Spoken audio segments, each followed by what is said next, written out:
Hydroactive City. Sponge-like urban and rural surfaces have dynamic interactions with storms, floods, and droughts to create an ecosystem interlocked with water cycles.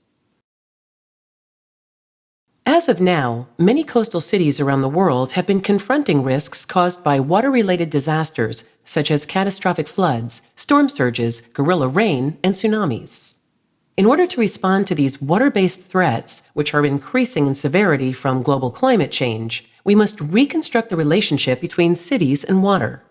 The first regenerative urban strategy introduced here is the Hydroactive City, which tells a story of coexistence between two different platforms, the water domain, such as rivers and oceans, and the human habitat, which are drastically redefined and reorganized at micro and macro scales. Filtering landscape.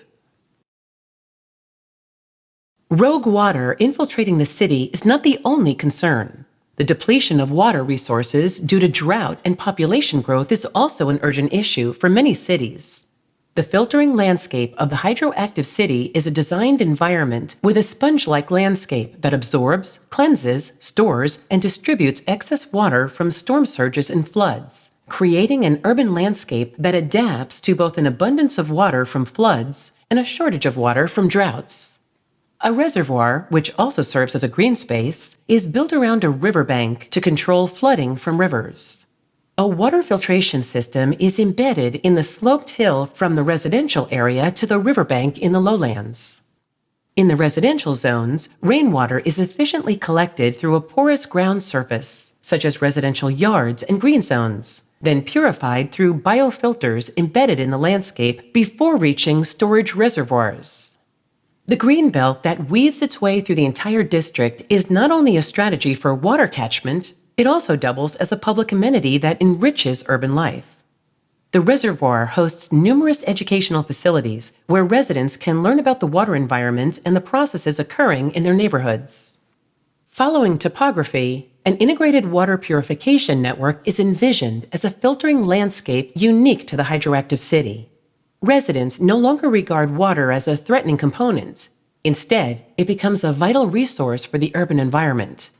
New industries and alternative urban lifestyles are born from a symbiosis between water and the city.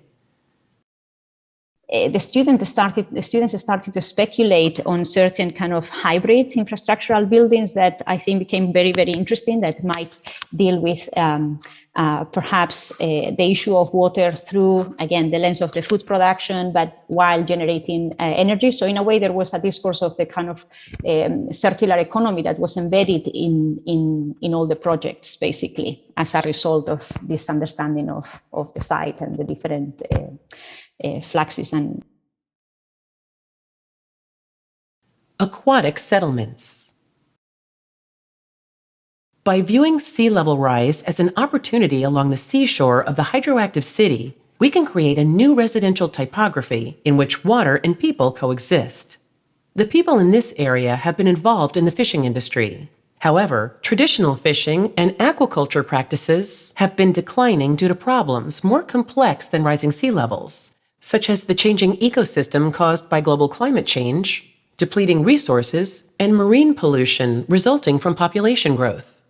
People migrating towards the ocean to the aquatic settlements established an actual live-work scenario where fishing facilities are integrated with floating villages and marketplaces. The aquatic settlements integrate water cycles and sea level fluctuation more intimately into their lives and reconstruct the production and distribution system on the boundary of water and land.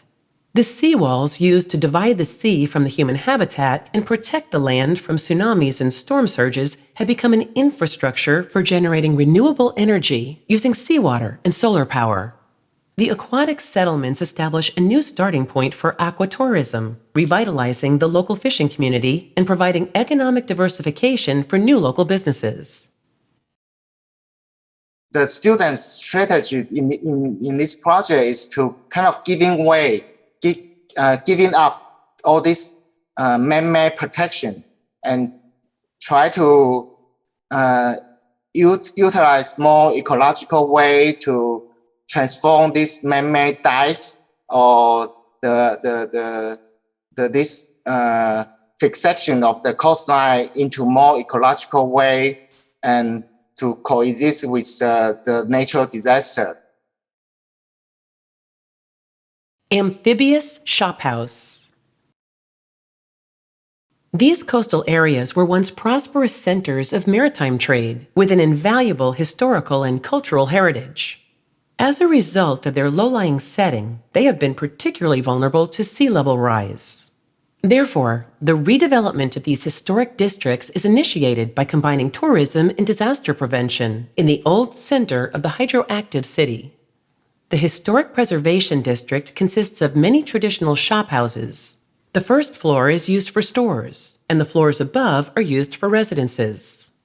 Inspired by the layered structure and live-work environments, the amphibious shophouse is designed to accept periodic flood inundation, avoiding the risk of destruction. A new urban layer is added on top of the roof of the traditional shophouse, allowing access to additional tourism while preserving the attractive appearance of the traditional cityscape. Vertical connections from lower to upper floors reinforce the older buildings structurally while allowing accessible evacuation routes during flood conditions. Prefabricated and movable partitions are assembled as furniture. During a disaster, the building can quickly transform into a temporary shelter. The amphibious shophouse combines tourism with disaster prevention. It promotes the continuity of a lively local community while protecting its cultural heritage. This form of regenerative urbanism contributes to the community both economically and culturally.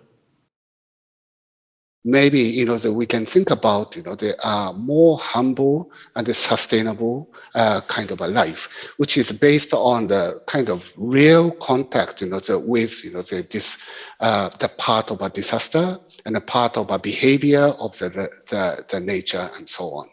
So that is, our kind of basic, the intent, for the project.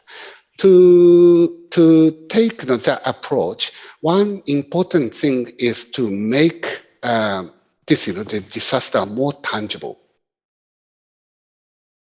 In this way, the Hydroactive City enables people to coexist with water-related disasters, such as floods and droughts, and prosper with them through a symbiotic integration between water cycles and the city itself.